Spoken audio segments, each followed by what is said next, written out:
போட்டு ரவை பழத்துக்கு பொரிச்சிடலாம். இந்த அரிசியை பார்த்தீங்கன்னா பல்ஸ் மோடில் போட்டு எடுத்திருக்கேன். அதனால் நல்லா ஒன்று போல் ரவையாயிடுச்சு. இப்போ இதை எடுத்துகிட்டு துவரம் பருப்பையும் அதே மாதிரி பல்ஸ் மோடில் போட்டுறேன்.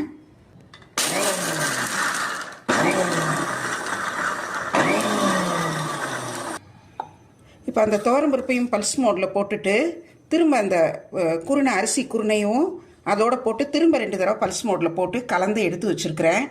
அடுத்தது நம்ம குக்கரை வச்சிடலாம். தாளிக்கிறதுக்கு தேவையான பொருட்கள்லாம் எடுத்து வச்சுருக்கிறேன். கடுகு, உளுந்தம்பருப்பு, கடலைப்பருப்பு, பச்சை மிளகாய் 2 நறுக்கி வச்சுருக்கிறேன்.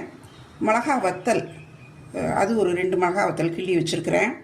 முந்திரி பருப்பு, பெருங்காயம், மிளகு பொடி 1 ஸ்பூனு, சீரகம் ஒரு 1.5 ஸ்பூன் எடுத்து வச்சுருக்கிறேன். அடுப்பில் ஒரு பேன் வச்சுருக்கிறேன்.